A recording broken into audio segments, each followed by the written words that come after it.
Hello Video Maker! Your decision to watch this video to learn how to use a teleprompter was a very good choice. Because of tools like the iPad, teleprompters today are very affordable and make a world of difference in your videos.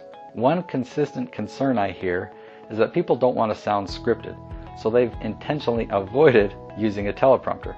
Well, that's really a concern about using a script, and in my experience, sounding scripted has nothing to do with whether or not you use a script. It's true that if you don't use a script, you won't sound scripted, but without a script, it's impossible to be as clear, as concise, or as strategic. Even if you're good at speaking off the cuff, you won't remember everything that you want to say, and it will take you longer to say it. Also, off-the-cuff videos usually take several takes to get it right.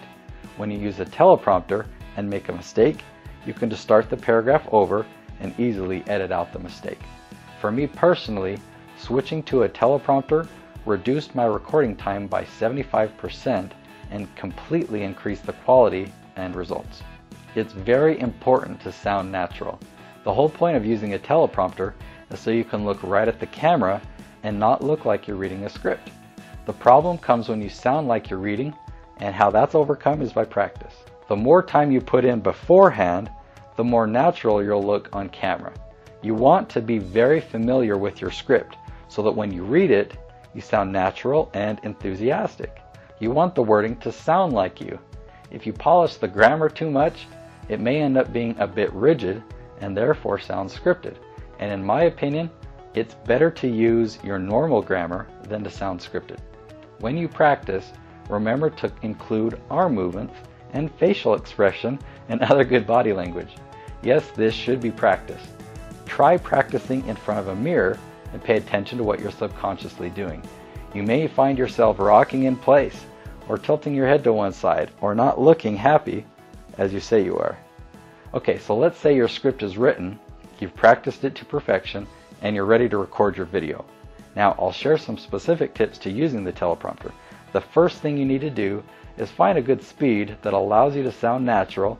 I find it actually better if the script is scrolling a little bit slow, because you can always pause and let it catch up.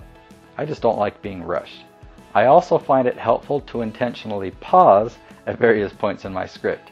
This is a good idea generally, as it will add extra impact to what you're saying, but it also gives you good repair points in your script. If you make a mistake, you can simply pause and then begin where you had your last pause, and it can be edited seamlessly together in your video. Here's what my teleprompter setup looks like. Using my iPad makes it very convenient if I need to pause or rewind the script as well. I've included a link to the teleprompter I use below on this page. If you've never used a teleprompter before, you may be wondering how to overcome the nervousness.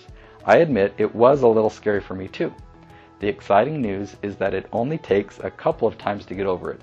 It actually makes the recording of videos a lot more relaxing because you don't have to stress about saying the right thing or remembering everything. Feel free to like and share this page if you found it helpful. And I also have a free gift for you.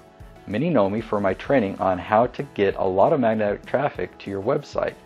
I've created an e-course called The Treasure Map to Magnetic Traffic, and by filling out the quick form below, I'll share this e-course with you for free. I'm Nate Woodbury. You have an influential day.